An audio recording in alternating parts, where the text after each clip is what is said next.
아니 여기가 동네 시장 바닥도 아니고 도대체 한국팀은 싸구려 편의점 김밥은 왜 가져온 거야? 밀라노 올림픽 전 세계팀이 은박지에 쌓여있는 김밥을 무시했습니다. 하지만 정확히 하루 뒤 김밥을 무시하며 코를 막던 전 세계 선수들은 충격적인 대반전 행동을 하고 말았다고 하는데요. 그렇다면 도대체 밀라노 올림픽 현장에서는 대체 무슨 일이 있었던 것일까요? 밀라노 북쪽 산악지대, 영하 19도. 숨을 들이쉬면 폐 안쪽까지 얼어붙는 것 같은 그런 추위였어요. 저는 취재용 패스를 목에 걸고 선수촌 외곽 주차장 쪽을 걷고 있었습니다. 그런데 걸음이 멈췄어요. 주차장 한쪽에 전기 셔틀 버스들이 줄지어 세워져 있었거든요. 엔진도 없이 그냥 서 있었습니다. 배차 예정 시간이 지났는데도 꼼짝을 안 했어요. 기사들이 차 옆에 서서 무전기를 붙잡고 뭔가를 계속 주고받고 있었고 조직이 직원 몇 명이 태블릿을 들고 허둥지둥 뛰어다니고 있었습니다. 그리고 그 옆으로 현대 NEXO 수소 셔틀 한 대가 조용히 지나갔습니다. 소리도 없이, 진동도 없이 그냥 미끄러지듯이 빠져나갔어요. 차창 너머로 한국 선수단 유니폼이 보였습니다. 저는 그 장면을 보면서 손에 들고 있던 태블릿을 내려놨어요. 아, 정확히는 내려놓은 게 아니라 그냥 힘이 빠진 거였습니다. 저는 토마스 브란트입니다. 독일 미넨 출신이고 유럽 최대 자동차 전문지 아우토모빌보의 수석 편집장으로 20년째 일하고 있어요. 자동차 업계에서 제 이름이 알려진 건 사실 칼럼 하나 때문이었습니다. 2024년에 제가 쓴 칼럼 제목이 뭔지 아십니까? 수소차는 마케팅이다. 배터리가 유일한 미래다. 이 칼럼이 유럽 자동차 업계에서 꽤 크게 퍼졌어요. 폭스바겐, BMW, 스텔란티스 쪽에서 연락이 왔고 덕분에 이탈리아 올림픽 조직이 친환경 모빌리티 자문위원 자리까지 얻었습니다. 그러니까 지금 이 올림픽에서 전기 셔틀 100% 도입이 확정된 데는 제 칼럼이 적지 않은 역할을 했던 거예요. 그 칼럼을 쓸 때 저는 확신했습니다. 수소는 틀렸다고. 배터리 전기차가 이미 검증된 솔루션이고 수소는 인프라 비용도 높고 공급망도 복잡하고 안전 우려도 있는 그냥 아직 실험 단계의 기술이라고요. 그리고 현대차가 수소 셔틀을 밀라노 올림픽에 제안했을 때 저는 그 제안을 막는 데 앞장섰습니다. 개막 6개월 전이었어요. 밀라노 올림픽 모빌리티 위원회 공식 회의가 열렸을 때 현대자동차 측에서 NEXO 기반 수소 셔틀을 공식 제안서로 들고 왔습니다. 발표 자료가 꽤 두꺼웠어요. 연료전지 시스템 사양, 혹한 환경 테스트 데이터, 충전 인프라 구축 계획까지 들어 있었습니다. 현대차 유럽법인 담당자가 자료를 설명하는 동안 회의실 분위기는 솔직히 그렇게 뜨겁지 않았어요. 이탈리아 조직위 위원들은 충전 인프라 비용 문제를 먼저 꺼냈고 독일 측 기술위원은 수소 탱크 안전성 우려를 제기했습니다. 회의실 전체가 회의적이었어요. 그 자리에서 제가 자문위원 자격으로 발언했습니다. 배터리 전기차는 이미 수백만 대가 유럽 도로를 달리고 있는 검증된 솔루션입니다. 수소는 아직 실험 단계예요. 세계 최대 행사에서 실험을 할 이유가 없습니다. 그 말이 끝나고 나서 회의실 분위기가 정리됐습니다. 현대차 담당자가 뭔가 더 말하려는 것 같았는데 진행자가 이미 다음 안건으로 넘어가고 있었어요. 결국 전기 셔틀 100% 도입이 확정됐습니다. 회의가 끝나고 저는 꽤 뿌듯했어요. 제가 할 역할을 제대로 했다고 생각했거든요. 지금 그 뿌듯함을 떠올리면 좀 씁쓸합니다. 어쨌든 그렇게 개막이 됐습니다. 저는 취재 파견 자격으로 선수촌에 들어와 있었어요. 경기 관련 취재도 있었지만 사실 제 주 관심사는 친환경 모빌리티 운영 현황이었습니다. 이번 올림픽의 전기 셔틀 시스템이 얼마나 잘 돌아가는지를 취재해서 칼럼으로 쓸 생각이었거든요. 배터리 전기차의 성공 사례로요. 개막 이틀째였습니다. 선수촌을 돌아다니다가 한국 선수단 버스 탑승 구역 앞을 지나치게 됐어요. 한국 선수들이 경기장으로 이동하는 버스를 기다리고 있었는데 버스가 조금 늦었던 모양인지 그냥 그 자리에서 뭔가를 먹고 있었습니다. 저는 그냥 지나치려다가 손에 들고 있는 게 먼지 눈에 걸려서 잠깐 멈췄어요. 누런 덩어리였습니다. 누렇고 납작하게 굳어있는 것을 손으로 뜯어먹고 있었어요. 처음엔 과자 종류인가 했습니다. 가까이서 보니 탄밥 같았어요. 정확히는 밥솥 바닥에 눌어붙어서 누렇게 굳어버린 그 탄밥이었습니다. 옆에 있던 이탈리아 조직위 직원한테 물어봤더니 누룽지라고 하더라고요. 한국 전통식품이라고요. 저는 그 설명을 듣고 잠깐 할 말을 잃었습니다. 올림픽에 출전하는 선수들이 경기 당일 아침에 탄밥을 뜯어먹고 있는 거잖아요. 옆에 있던 이탈리아 직원도 고개를 저으면서 뭐라 중얼거렸어요. 저도 속으로 생각했습니다. 성적은 매번 잘 내는 나라인데 먹는 건 왜 이렇게 투박합니까? 탄밥이 무슨 고급 영양 전략이라도 됩니까? 어쩌면 한국은 나라를 대표하는 선수들에게 마저도 변변한 지원을 해주지 못하는 가난한 나라일 수도 있겠다는 생각도 들었어요. 그렇게 그냥 지나쳤죠. 그리고 그날 저녁이었습니다. 한국 선수단 회복 공간 쪽을 지나치게 됐는데 복도 안쪽에서 뭔가 움직이는 게 보였어요. 안으로 들어가 보니 선수 몇 명이 테이블 앞에 앉아서 김밥을 먹고 있었습니다. 경기 전날 밤이었어요. 저는 스포츠 영양학을 전문으로 연구하는 사람은 아니지만 취재를 오래 하다 보면 기본적인 건 알게 됩니다. 경기 전날 밤 탄수화물 로딩은 현대 스포츠 영양학의 상식이에요. 선수들이 경기 직전 에너지를 최대치로 끌어올리기 위해 파스타, 쌀밥, 감자 같은 탄수화물을 충분히 섭취하는 거죠. 유럽 팀들은 이걸 위해 전문 영양사가 설계한 탄수화물 로딩 식단을 쓰고 있었습니다. 과학적으로 계산된 비율로요. 그런데 김밥이요. 그냥 싸구려 편의점 음식이잖아요. 한국 편의점에 가면 1,000원짜리, 2,000원짜리로 파는 그겁니다. 저는 그걸 올림픽 선수들이 경기 전날 밤 식사로 먹고 있는 장면을 보면서 솔직히 고개가 갸웃해졌어요. 옆에서 한국팀 영양사가 김밥 재료를 하나하나 꼼꼼하게 배열하고 있었는데 그 진지한 표정이 오히려 더 이상하게 느껴질 정도였어요. 저렇게까지 진지하게 쌀밥에 단무지 넣는 걸 봐야 하나 싶었습니다.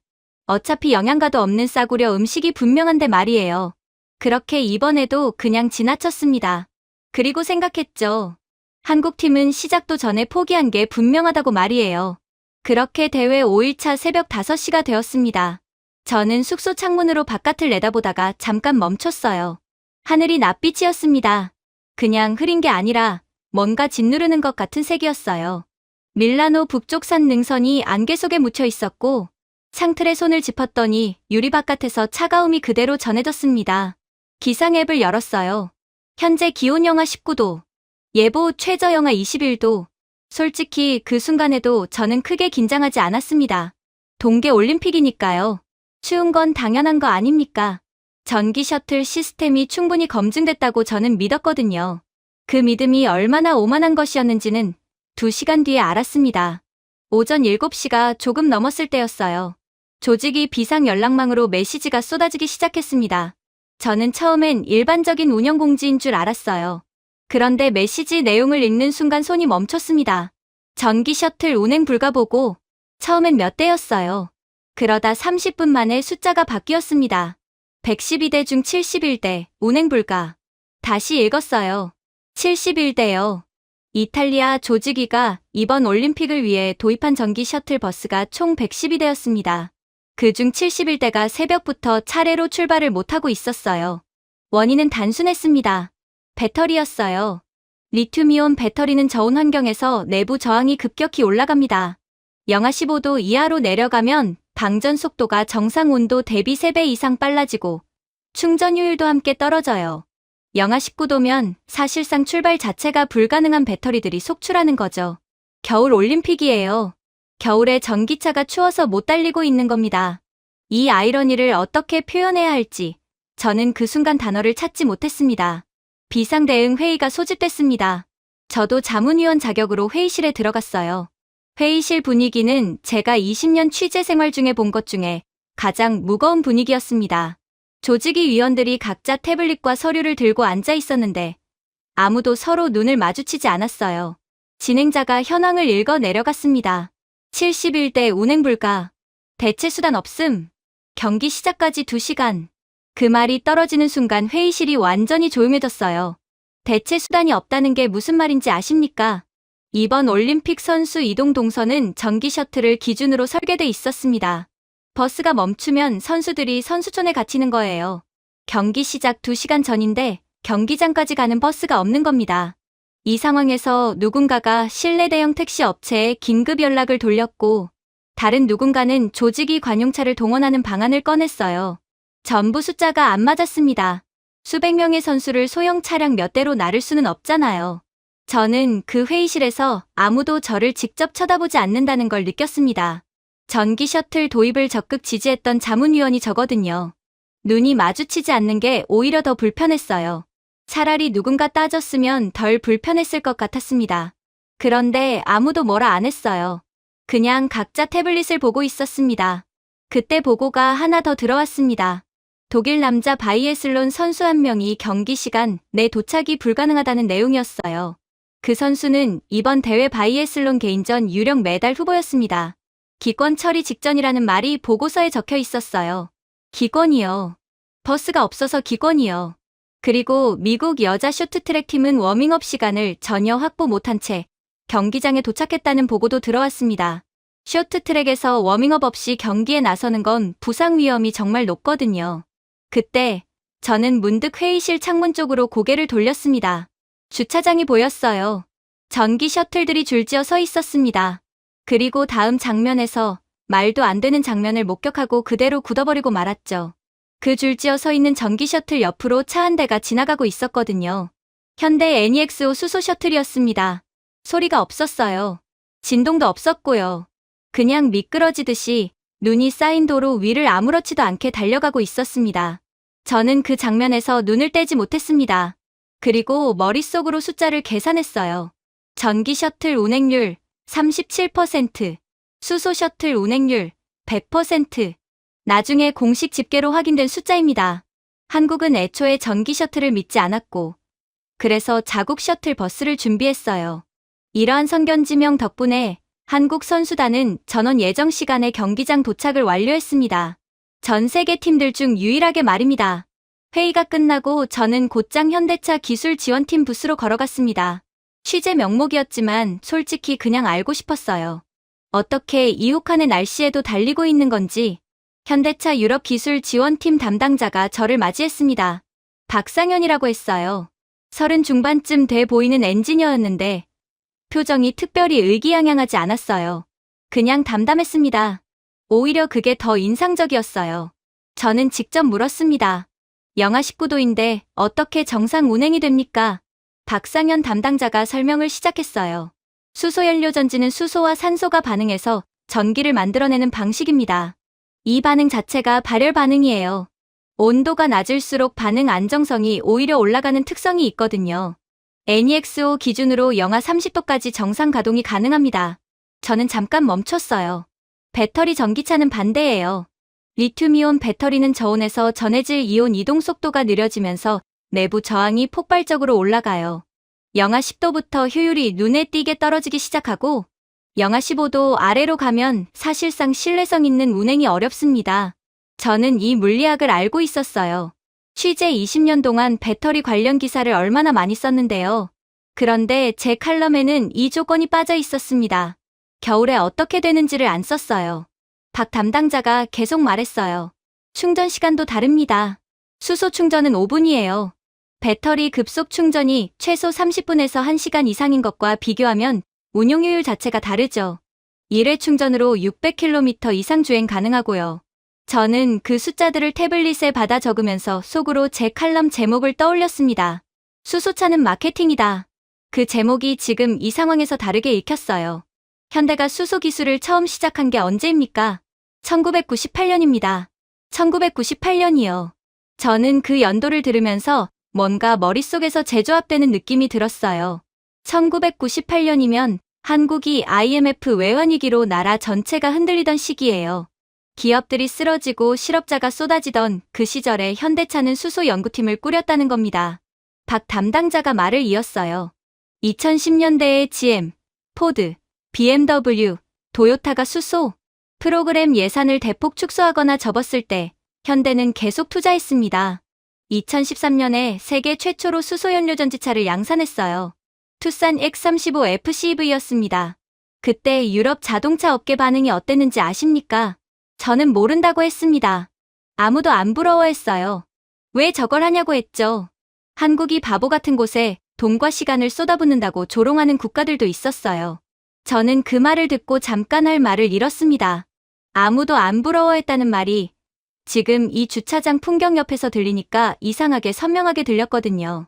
왜 포기 안 했습니까? 남들이 다 말도 안 된다며 고개를 저었잖아요. 제가 물었어요. 박 담당자가 잠깐 생각하는 것 같았습니다. 그리고 답했어요. 배터리가 안 되는 조건이 있거든요. 우리는 그 조건부터 생각했습니다. 그 한 문장이 한동안 제 머릿속에 맴돌았어요. 배터리가 안 되는 조건부터 생각했다. 이게 들으면 당연한 말 같은데 실제로 그렇게 하는 기업이 얼마나 됩니까? 보통은 잘 되는 조건에서 시스템을 설계하고 안 되는 경우는 예외로 처리하거나 나중에 보완하는 게 보통이에요. 그런데 한국은 안 되는 조건을 먼저 봤다는 겁니다. 최악을 먼저 상정하고 거기서 설계를 시작했다는 거예요. 저는 그 말이 현대차만의 이야기가 아닐 수도 있겠다는 생각이 들었습니다. 포스코를 떠올렸어요. 1968년에 포항에 제철소를 짓겠다고 했을 때 한국에는 제철 기술이 없었어요. 아니, 당시에는 제출 기술뿐만 아니라 한국에는 기술력이라는 것 자체가 없었죠. 철강 기술을 보유한 선진국들은 기술 이전을 거부했습니다. 일본은 한국이 제철을 할 능력이 안 된다고 판단했어요. 그 상태에서 포스코는 착공했습니다. 1973년 첫 번째 고로에서 쇳물이 나왔고 지금 포스코는 세계 최고 수준의 철강사 중 하나입니다. 삼성반도체도 마찬가지예요. 1983년 이병철 회장이 반도체 사업 진출을 선언했을 때 업계 반응은 냉소였습니다. 기술도 없고 인력도 없고 인프라도 없는데 무슨 반도체냐고요. 지금 삼성전자는 메모리 반도체 세계 시장 점유율 1위입니다. 없는 데서 시작해서 최악을 먼저 상정하고 그걸 기준으로 설계한 거예요. 그게 이 나라 산업 기술의 공통된 뿌리였습니다. 취재를 마무리하고 나오는 길에 저는 한국 선수단 영양팀 쪽을 다시 지나치게 됐어요. 셔틀 혼란이 한창이던 그 아침, 다른 나라 선수들이 발이 묶여 경기장 입구에서 대기하고 우왕좌왕하는 동안 한국 선수단은 이미 경기장 안에서 몸을 풀고 있었습니다. 이게 그냥 수소 셔틀 덕분만은 아닐 것 같았어요. 한국팀 영양사를 찾아서 물었습니다. 선수들이 아침에 뭘 먹었습니까? 솔직히 저는 물으면서도 제가 무례한 건 아닌지 걱정했습니다. 다른 팀 선수들은 현재 이탈리아의 형편없는 식단 및 이러한 극한의 온도를 예상하지 못한 자국 요리팀의 한계 때문에 다들 소화불량 하나쯤은 달고 경기를 치르고 있거든요. 그러나 한국 영양사는 웃으면서 여유있게 대답하더군요. 누룽지요. 경기 당일 아침엔 항상 누룽지입니다. 저는 제가 이전에 탄밥이라고 했던 그걸 떠올렸어요. 그런데 그냥 탄밥이 아니었더군요. 영양사가 설명을 시작했습니다. 선수들이 경기 당일 아침에 위장 트러블을 겪는 게 생각보다 흔한 일이에요. 긴장하면 위장이 예민해지거든요. 고단백 식사나 기름진 것들은 소화 효소 부담이 커서 긴장 상태에서 먹으면 오히려 속이 뒤집힐 수 있어요. 그리고 평소에 먹던 음식일지라도 긴장을 하면 독이 되는 경우가 많죠. 누룽지는요? 누룽지는 호화 전분이에요. 이미 한번 열 처리가 된 전분이라 소화 효소가 거의 필요 없어요. 위장이 일을 거의 안 해도 됩니다. 그리고 밥을 태울 때 생기는 피라진 화합물이 소화기 점막을 보호하는 역할을 해요. 긴장 상태에서 예민해진 위장에 딱 맞는 식품이에요. 타국 선수들 경기 당일 아침 위장 트러블 비율이 저희보다 평균 2배 이상 높게 나와 있거든요. 저는 그 수치를 메모했습니다. 2배요. 탄밥이 위장 트러블을 절반으로 줄이고 있었던 거예요. 그리고 이동 중에는 김밥입니다. 영양사가 계속 말했어요. 선수들이 셔틀 타고 경기장 이동할 때 버스 안에서 먹을 수 있는 게 있어야 해요. 에너지바 같은 거 챙기는 팀들도 있는데 저희는 김밥입니다. 이유가 있어요. 영하 날씨에서 에너지바는 딱딱하게 굳어요. 그런데 김밥은 밥이 단열재 역할을 해서 온도 변화가 느립니다. 영하 날씨에서도 상대적으로 부드럽게 유지돼요. 그럴 리가 없었습니다. 제가 가장 무시했던 한국이 알고 보면 가장 잘 준비하고 똑똑하게 준비했던 팀이었다니요. 영양 구성은요? 그러자 영양사가 손가락을 꼽으면서 말했습니다. 밥에서 탄수화물, 달걀이랑 햄에서 단백질, 참기름에서 지방, 시금치 당근에서 식이섬유, 김에서 전해질이요. 한 줄에 탄수화물, 단백질, 지방, 식이섬유, 전해질이 다 들어가 있어요. 스포츠 영양학에서 완전식이라고 부르는 조건을 거의 다 충족하는 거거든요. 경기 2시간 전에 먹으면 혈당이 급하게 올랐다 내려가는 게 아니라 완만하게 유지됩니다. 경기 내내 에너지가 고르게 공급되는 거예요. 저는 그 설명을 들으면서 이틀 전에 제가 복도에서 봤던 장면을 떠올렸습니다. 영양사가 김밥 재료를 하나하나 꼼꼼하게 배열하던 그 진지한 모습이요. 그때 저는 편의점 음식 아닌가 생각했거든요. 편의점 음식이 아니었어요. 극한 환경에서 선수가 필요한 것을 전부 담아낸 설계였습니다. 누런 덩어리였던 누룽지가 위장을 지키고 있었고, 편의점 음식이라고 생각했던 김밥이 경기 내내 혈당을 잡고 있었어요. 그리고 수소 셔틀은 영하 19도 아침에 단 한 대도 멈추지 않고 달리고 있었습니다. 저는 취재 수첩을 닫으면서 생각했어요. 탐밥이라고 했습니다. 편의점 음식이라고 했고요. 수소차는 마케팅이라고 했어요. 셋 다 제가 틀렸습니다. 하지만 문제가 해결된 것은 아니었습니다. 한국은 이 문제를 잘 해결하고 있었지만 다른 팀들은 아니었거든요. 저는 셔틀 혼란이 절정에 달했던 그 오전, 선수촌 외곽도로가에 멍하니 서 있었습니다. 대체 차량은 숫자가 턱없이 부족했고, 무전기를 붙들고 뛰어다니는 직원들 얼굴에서는 이미 답이 없다는 표정이 읽혔습니다. 저는 이 사태를 제가 만들었다는 사실에 죄책감이 들었습니다. 경기 시작까지 1시간 남짓 남은 상황이었고, 저는 그 혼란 한가운데에 서서 내가 자문위원으로서 이 상황에 어떤 기여를 할 수 있는지 생각하다가 아무것도 떠오르지 않아서 그냥 도로가에 서 있었어요. 그때 제 옆으로 한 남자가 헐레벌떡 뛰어왔습니다. 독일 선수단 유니폼이었어요. 숨이 거칠었고 손에는 기다란 케이스를 들고 있었는데 그게 경기용 소총 케이스였습니다. 바이애슬론 선수였어요. 나중에 알고 독일 바이애슬론 국가대표였습니다. 이번 대회 개인전에서 메달 가능성이 거론되는 선수였어요. 그가 주차장을 훑어보더니 표정이 굳었습니다. 자기가 타야 할 전기 셔틀이 거기 서 있었거든요. 아니, 서 있다는 말이 정확하지 않아요. 멈춰 있었습니다. 배차 예정 시간이 한참 지났는데 꼼짝을 안 했어요. 기사가 차 옆에서 무전기를 붙들고 뭔가를 계속 주고받고 있었고 차는 요지부동이었습니다. 그가 다가가서 뭔가를 물었는데 기사가 고개를 가로저었어요. 그때였습니다. 한국 선수단 수소 셔틀 한 대가 출발 준비를 하고 있었어요. 운전석 옆에 한국 선수단 관계자가 서 있었는데 독일 선수가 그쪽으로 다가가더니 경기장 방향을 손으로 가리켰습니다. 말이 통할 리 없었는데 한국인 관계자가 잠깐 차 안쪽을 확인하더니 고개를 끄덕였어요. 그렇게 독일 선수가 한국 수소 셔틀에 탔습니다. 저도 탔어요. 취재 명목으로 양해를 구하고요. 차 안으로 들어서는 순간 이상하게 멈칫했습니다. 조용했어요. 진짜로 아무 소리가 없었거든요. 바깥은 영하 19도에 바람까지 불고 있었는데 차 안은 완벽하게 따뜻했습니다. 진동도 없었어요. 출발할 때 그 흔들림조차 없이 그냥 미끄러지듯이 움직이기 시작했어요. 마치 방 안에 앉아 있는데 방이 통째로 움직이는 것 같은 느낌이었달까요. 수소 연료전지 차량 특유의 고요함이었는데 처음 경험하는 사람한테는 약간 비현실적으로 느껴질 수 있는 수준이었어요. 독일 선수가 창밖을 보다가 좌석에 기대면서 한숨을 내쉬었습니다. 안도의 한숨이었어요. 이제 경기장에 갈 수 있다는 거잖아요. 그 옆에 한국 선수 한 명이 앉아 있었는데 그 선수가 가방에서 뭔가를 꺼냈습니다. 은박지에 쌓인 김밥 2줄이었어요. 한 줄을 그쪽으로 말없이 내밀었습니다. 그가 받을지 말지 잠깐 고민하는 표정을 지었어요. 경기 전이잖아요. 낯선 음식을 먹어도 되나 싶었겠죠. 그런데 한국 선수가 먼저 하나를 집어서 입에 넣으면서 웃었어요. 그도 결국 하나를 집었습니다. 천천히 씹더니 고개를 살짝 끄덕였어요. 이게 뭐예요? 독일 선수가 물었습니다. 한국 선수가 한국어로 뭔가를 답했어요. 당연히 통역이 됐을 리가 없죠. 그런데 그가 웃었습니다. 말뜻은 몰라도 분위기는 전달된 거였어요. 그 짧은 순간 영하 19도 밀라노 산악지대를 달리는 버스 안에서 말도 안 통하는 두 선수가 김밥 하나를 사이에 두고 웃고 있었습니다. 저는 그 장면을 보면서 뭔가 설명하기 애매한 감각을 느꼈어요. 목 뒤가 간지러운 것도 같고 눈꺼풀이 무거워지는 것도 같은 그런 감각이요. 경기장에 도착했을 때 그는 뛰었습니다. 소총 케이스를 들고 전력 질주했어요. 경기 시작까지 5분이 채 남지 않은 상태였거든요.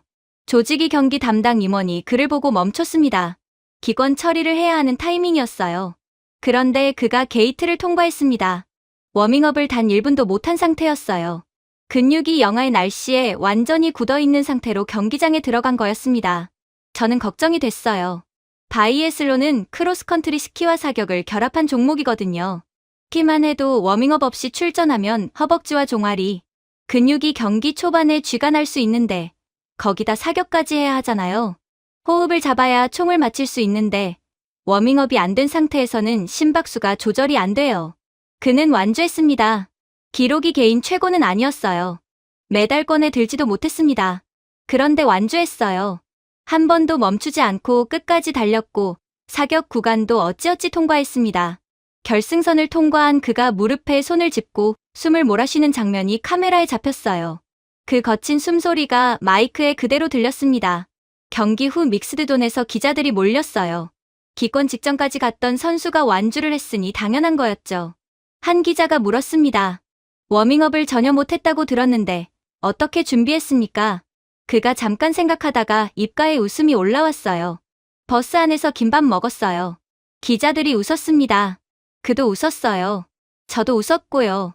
그런데 그 웃음이 이상하게 오래 남았어요. 웃기는데 웃기지 않은 그런 웃음이었습니다. 뭔가 그 안에 담긴 게 있는 것 같은데 말로 설명이 안 되는 그런 거요. 그가 탈 버스가 없어서 한국 수소 셔틀에 탔고 한국 선수가 건넨 김밥을 먹었고 그 상태로 뛰어서 완주했다는 이 이야기가 너무 드라마틱해서 오히려 실감이 안 나는 것 같았어요. 그런데 이게 제가 직접 본 거거든요. 저는 그날 오후에 박상현 담당자를 다시 찾아갔습니다. 기술적인 내용은 이미 들었어요. 그런데 제가 진짜 묻고 싶었던 건 따로 있었습니다. 한 가지만 더 물어봐도 되겠습니까? 박 담당자가 고개를 끄덕였습니다. 2010년대에 GM도 포드도 도요타도 수소 프로그램을 접거나 대폭 축소했잖아요. 전 세계 자동차 업계가 사실상 수소를 포기하는 흐름이었는데 현대는 왜 안 했습니까? 박 담당자가 그 질문을 듣고 잠깐 멈췄어요. 뭔가 생각하는 것 같았습니다. 그러더니 말을 시작했어요. 제 아버지가 현대 수소 연구팀 1세대예요. 1998년에 입사하셨거든요. 저는 예상 못한 답이라 잠깐 멈췄어요. 그때 팀이 전부 12명이었어요. 지금 현대차 수소 연구 인력이 수천 명 규모니까 그 12명에서 시작한 거죠. 예산도 넉넉하지 않았고 회사 안에서도 왜 저걸 하냐는 소리를 들었다고 해요. 당시엔 수소 기술이 상용화까지 갈 수 있을지 자체가 불분명한 시절이었으니까요. 연구팀 사람들이 사내에서 만나면 농담 반 진담 반으로 우리가 돈키호테냐는 말을 했다고 하더라고요. 저는 천천히 듣고 있었습니다. 그러다가 진짜 위기가 왔어요. 2010년대 중반이었어요. GM이 수소 프로그램 예산을 대폭 깎았고 포드는 프로그램 자체를 사실상 접었습니다. 도요타는 미라이를 내놓긴 했는데 판매량이 기대에 훨씬 못 미쳤고 업계 분위기가 전반적으로 수소는 시기상조라는 쪽으로 흘렀어요. 그때 현대 내부에서도 수소 연구팀 존속 여부를 두고 진지한 논의가 있었다고 들었어요. 박 담당자 목소리가 잠깐 낮아졌습니다. 아버지한테 들은 이야기인데요. 그 논의가 있었을 때 팀 안에서 회의가 열렸대요. 결론이 뭔지 아직 안 났는데 아버지 세대 엔지니어들이 먼저 움직였어요. 누가 시킨 것도 아니고 지시가 내려온 것도 아닌데 자기들끼리 서약서를 돌렸대요. 서약서요? 네. 급여 반납 서약서요. 월급을 깎아도 되니까 수소 연구 프로그램만은 유지해달라는 내용이었어요. 저는 그 말을 듣고 한동안 아무 말도 못했습니다. 회사가 강요한 것도 아니에요. 보상이 약속된 것도 아니었어요. 결과가 나올지조차 불분명한 기술을 살리기 위해서 40 넘은 엔지니어들이 자기 월급을 자진해서 깎겠다는 서약서를 쓴 거잖아요. 집에 가면 자식들 있고 부모님 있고 할부금 있는 사람들이 그걸 한 거예요. 대단한 신념이 없으면 못하는 일이잖아요. 아니, 신념이라는 말로도 부족한 것 같았습니다. 왜 그랬을까요? 아버님이 뭐라고 하셨어요? 제가 물었어요. 박 담당자가 잠깐 창밖을 봤습니다. 수소 셔틀이 지나가고 있었어요. 저도 나중에 여쭤봤어요. 왜 그런 결정을 하셨냐고. 뭐라고 하셨습니까? 석유 한 방울 안 나는 나라에서 에너지 자립이 뭔지 알면 포기를 못한다고 하셨어요. 그 한 문장이 회의실에서 들었던 어떤 기술 설명보다도 오래 제 머릿속에 남았습니다. 저는 그 엔지니어분들이 어떤 시대를 살아온 사람들인지를 생각해봤어요. 1998년이면 한국이 IMF 외환위기 한복판이었습니다. 기업들이 쓰러지고 거리에 실업자가 넘치고 멀쩡하던 집안이 하루아침에 무너지던 시절이었어요. 그 시절에 수소 연구팀에 들어간 거잖아요. 그리고 그 이전 그분들이 젊었던 시절은 또 어떻습니까? 한국의 1970에서 80년대라는 게 야근이 끝나고 집에 가면 자정이 넘는 게 당연했고 주말 출근은 일상이었고 기술을 배우겠다고 일본에 가면 문전박대를 당하던 시절이었습니다. 그래도 그들은 배웠어요. 기술 이전을 안 해주면 분해해서 따라 만들었고 실패하면 다시 만들었습니다. 그 손으로 지금의 한국 산업을 세운 거잖아요. 그분들한테 에너지 자립이 뭔지 알면 포기를 못한다는 말이 그냥 나온 말이 아닌 거예요. 자원이 없어서 늘 남의 눈치를 봐야 했고 에너지 값이 오르면 나라 전체가 흔들리는 걸 평생 보고 살았던 사람들의 말이에요. 그 절박함이 서약서로 나온 거였습니다. 한국은 남들이 태우고 버린 것에서 영향을 찾고 남들이 포기한 기술에서 미래를 찾았습니다. 누룽지도, 김밥도, 수소탱크도 전부 같은 나라에서 나왔어요. 박 담당자가 말했습니다. 저는 그 말이 끝나고 한동안 아무것도 쓰지 못했어요. 숙소로 돌아오는 길에 저는 한국이라는 나라를 처음 제대로 생각해보는 것 같았습니다. 20년 동안 자동차 업계를 취재하면서 현대차를 수도 없이 다뤘는데 이 회사가 어디서 왔는지를 진짜로 생각해본 적이 없었던 거예요. 1950년대 한국전쟁이 끝났을 때 이 나라에 남아있는 게 뭐가 있었는지 아십니까? 공장은 전쟁으로 다 부서졌고 도로는 끊겼고 학교는 없어서 노천에서 수업을 했어요. 1인당 국민소득이 1953년 기준으로 $67였습니다. 지금 기준으로 환산해도 이게 얼마나 처참한 수치인지 감이 잘 안 오실 수 있는데 당시 가나나 필리핀보다도 낮은 수준이었어요. 원조 없이는 먹고 살 수 없는 나라였습니다. 미국이 식량을 보내줬고 유엔이 물자를 지원했어요. 그 상황에서 70년이 지났습니다. 2024년 기준 한국 1인당 국민소득은 $36,000가 넘어요. 70년 만에 500배 이상의 성장입니다. 경제학자들이 이걸 두고 인류 역사상 유례없는 사례라고 부르는 게 과장이 아니에요. 전쟁 이후 이 속도로 이 규모의 성장을 이룬 나라가 없어요. 진짜로 없습니다. 독일도 일본도 전후 복구 과정에서 고도 성장을 했지만 그 나라들은 전쟁 전에 이미 산업 기반이 있었어요. 한국은 그게 없는 상태에서 시작한 거예요. 그리고 더 중요한 건 어떻게 성장했느냐입니다. 포스코를 보세요. 1968년에 포항에 제철소를 짓겠다고 했을 때 한국에는 철강 기술이 없었어요.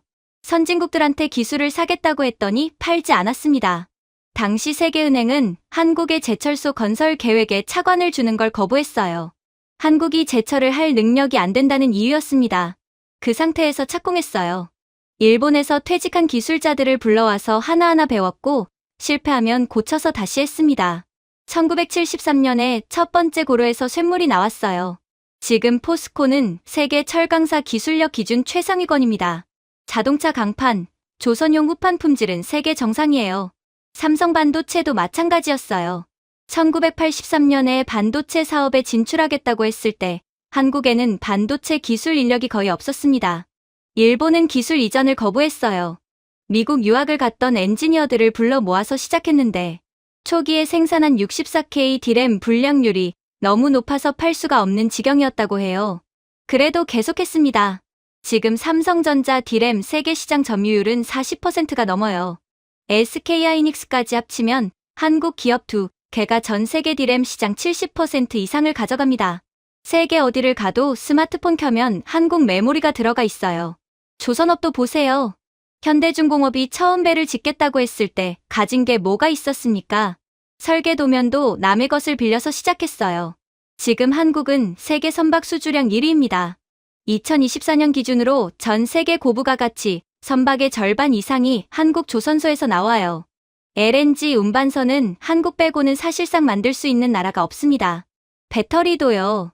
LG에너지솔루션, 삼성 SDI, SK온 이 세 회사가 전 세계 전기차 배터리 시장에서 차지하는 비중이 합산 30%가 넘어요. 미국 전기차 시장에 들어가는 배터리 상당수가 한국산이에요. 테슬라도 파나소닉 배터리를 쓰지만 LG 배터리도 씁니다. 그리고 지금 제 눈앞에 있는 현대 NEXO, 수소연료 전지차 세계 최초 양산, 수소 트럭 세계 최초 상용화. 전 세계가 포기하고 떠난 자리에 혼자 남아서 계속한 결과예요. 이 나라가 60년 전에 뭐였는지 아세요? 원조 받아서 먹고 살던 나라였어요. 기술도 없고, 자원도 없고, 시장도 없고, 돈도 없었어요. 있는 게 사람밖에 없었던 나라였습니다. 그 사람들이 없는 걸 있게 만든 거예요. 탄밥 버리지 않고 먹던 그 손으로, 남은 재료 싸서 김밥 만들던 그 손으로, 아무도 안 믿어주는 기술 붙들고 급여 반납, 서약서 쓰던 그 손으로 지금 세계 최첨단 기술 분야 여러 곳에서 1위를 하고 있는 나라를 만든 거잖아요. 이게 왜 대단하냐고요. 자원 있는 나라가 부자 되는 건 당연한 거예요. 사우디아라비아가 부자인 건 석유 때문이잖아요. 기술 가진 나라가 계속 앞서가는 것도 이해할 수 있어요. 독일이 자동차와 기계 산업 강국인 건 수백 년 된 장인 문화가 있기 때문이에요.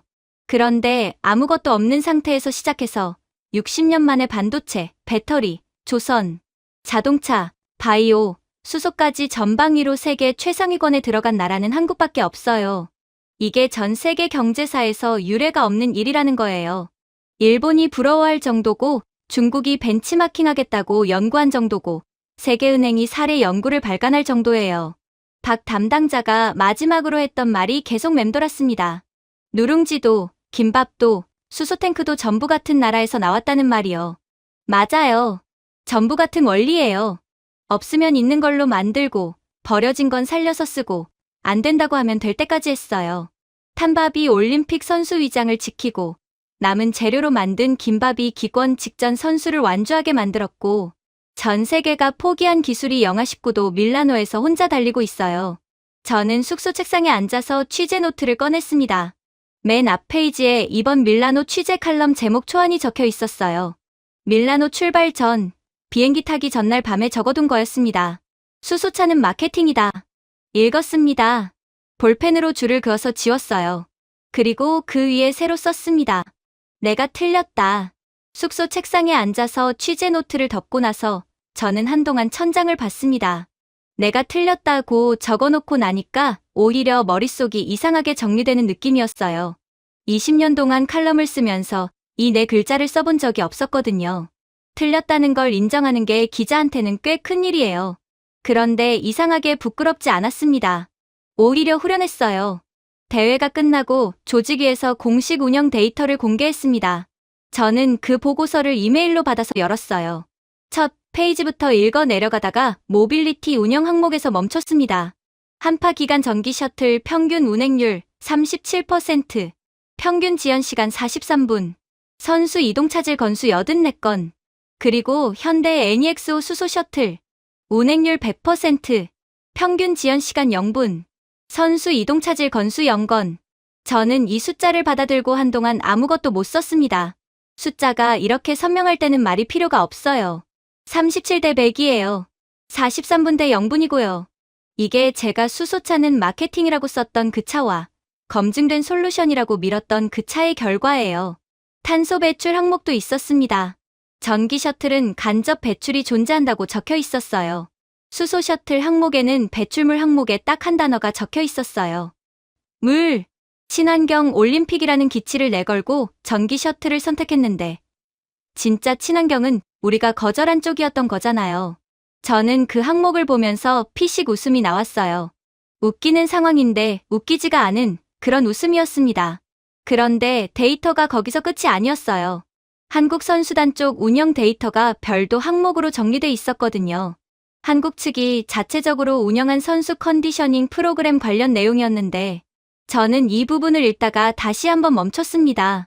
한국 선수단 영양팀이 이번 대회에서 운용한 시기, 관리 시스템이 단순히 누룽지와 김밥을 준비한 수준이 아니었던 거예요.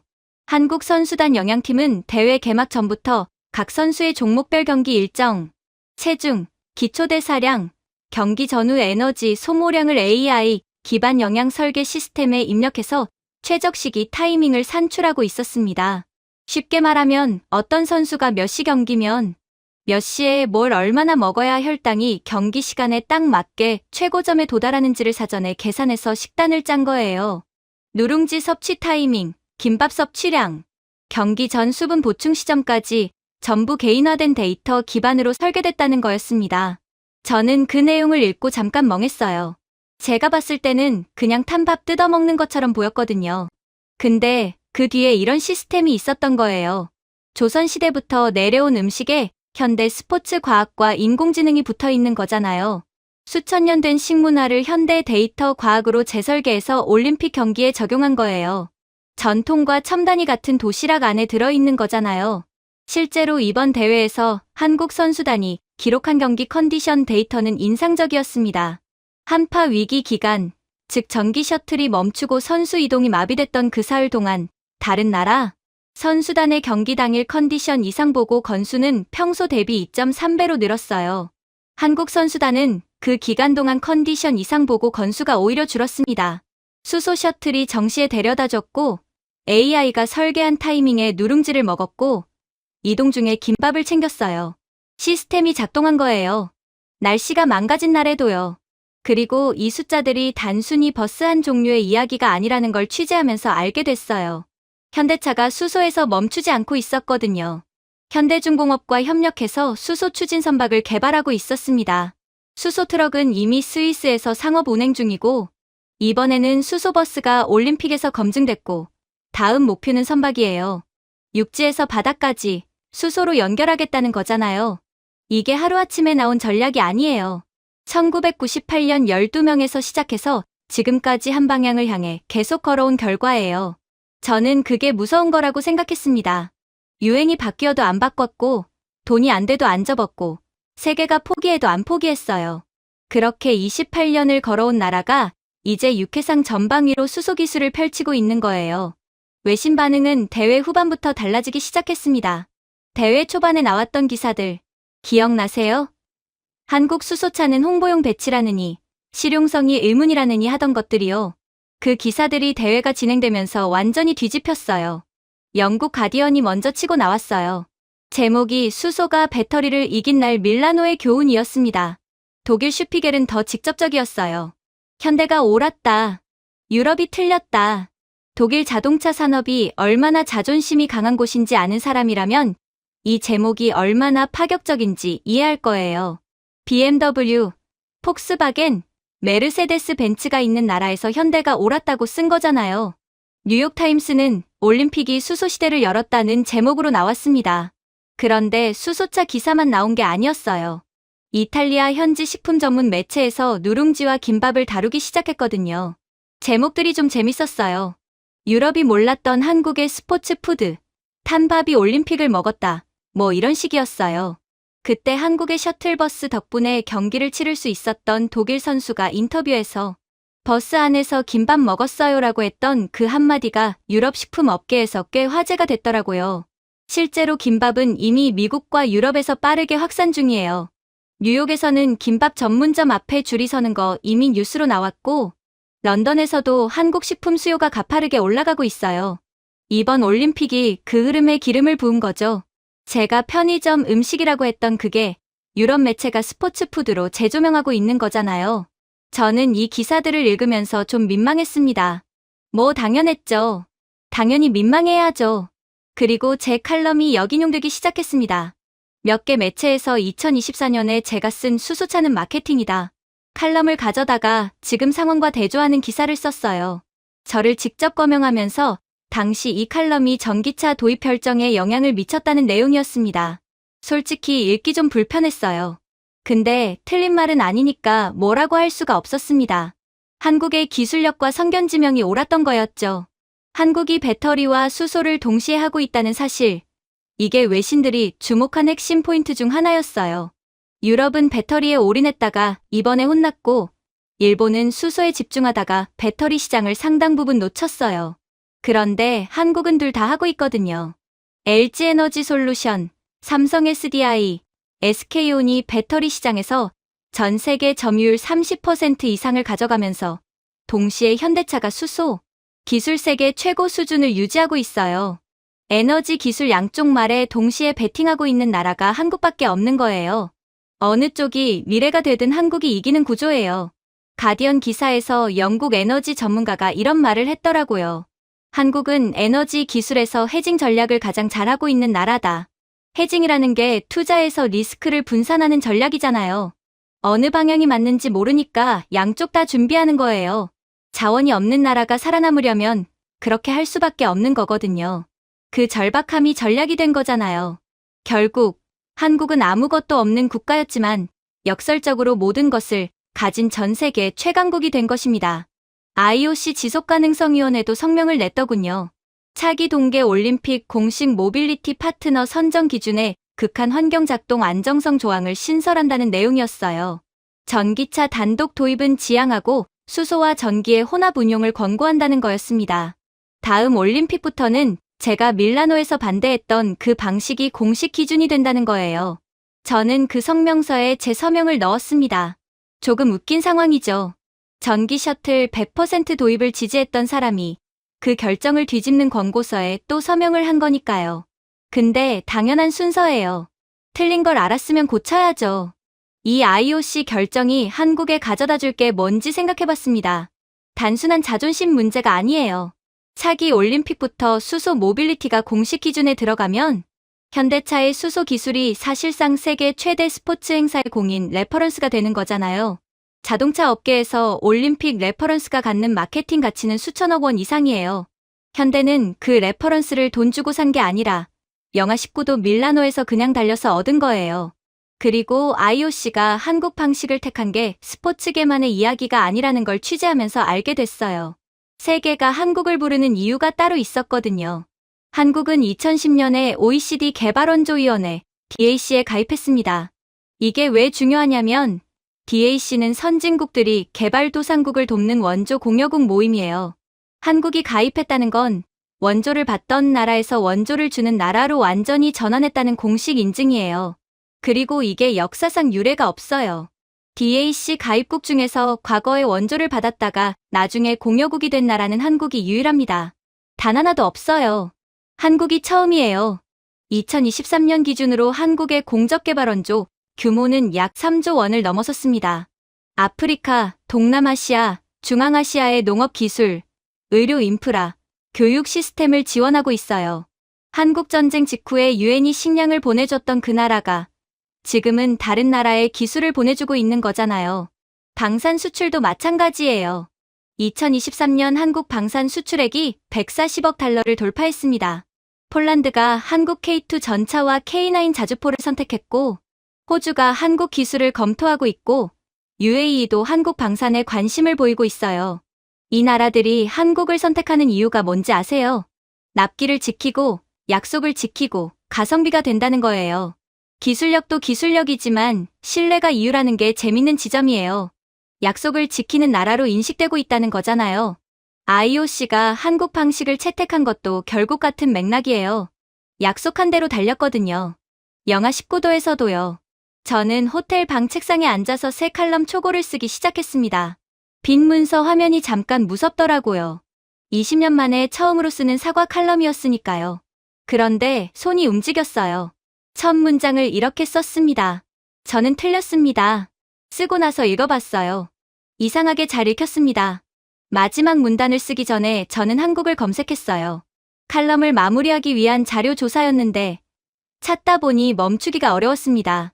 1953년 한국전쟁 휴전 직후 서울 사진이 있었어요. 흑백 사진이었는데 건물이 거의 없었어요. 있는 건 잔해였습니다. 도로는 끊겼고 다리는 무너졌고 사람들은 판잣집에서 살았어요. 당시 유엔 보고서가 한국의 복구 가능성을 매우 낮게 봤다는 기록도 있었습니다. 경제학자 중에는 한국이 자립하는데 수십 년이 걸릴 것이라고 전망한 사람도 있었어요. 그 사진 옆에 현재 서울 야경 사진을 같이 놓고 봤습니다. 저는 한동안 그 두 장을 번갈아 봤어요. 같은 도시라는 게 믿기지 않는 수준이었거든요. 70년 사이에 무슨 일이 있었던 건지 저는 다시 들여다봤어요. 누군가 공장을 세웠고, 누군가 야근을 했고, 누군가 기술을 배우겠다고 일본에 찾아갔다가 문전박대를 당했고, 그래도 다시 갔어요. 누군가는 월급 받아서 자식 대학 보내면서 공장 돌렸고, 누군가는 급여 반납 서약서를 썼어요. 그 사람들이 지금 이 나라를 만든 거잖아요. 화려한 서사가 아니에요. 그냥 포기하지 않은 사람들이 모인 거예요. 그리고 그게 지금도 계속되고 있는 거잖아요. 수소 연구팀 12명이 수천 명이 됐고, 영하 19도 밀라노에서 혼자 달리고 있는 거고, IOC가 다음 올림픽 기준을 바꾸고 있는 거예요. 칼럼 마지막 문장을 이렇게 썼습니다. 한국은 남들이 버린 것들로 미래를 만든다. 탄밥을 먹고 남은 재료로 주먹밥을 싸고 포기한 기술을 계속 개발한다. 그리고 이긴다. 저장 버튼을 눌렀습니다. 그리고 창밖을 봤어요. 주차장이 보였습니다. 전기 셔틀 몇 대가 여전히 거기 서 있었어요. 그 옆으로 현대 NEXO 한 대가 조용히 빠져나갔습니다. 선수 몇 명이 타고 있었는데 누군가가 창문 안쪽에서 은박지를 펼치는 게 보였어요. 김밥이었습니다. 저는 그 장면을 보면서 처음에 선수촌에 도착했던 날을 떠올렸습니다. 그때도 이 주차장에서 수소 셔틀이 지나가는 걸 봤거든요. 그때 저는 태블릿을 들고 있었어요. 지금은 칼럼 초고 파일이 저장된 노트북이 앞에 있었습니다. 3년 전 저는 수소는 마케팅이라고 했어요. 탄밥은 대수롭지 않게 봤고 편의점 김밥은 진지하게 안 봤습니다. 전부 같은 실수였어요. 남들이 버린 것의 가치를 못 봤습니다. 한국은 그 가치를 오래전부터 봐왔고요. 버려진 것들의 올림픽에서 버려진 것들이 이겼습니다. 제가 준비해온 내용은 여기까지입니다. 끝까지 시청해주셔서 진심으로 감사드리며 여러분들의 구독과 좋아요, 알림 설정은 영상 제작에 큰 힘이 됩니다. 이상 세모튜브였습니다.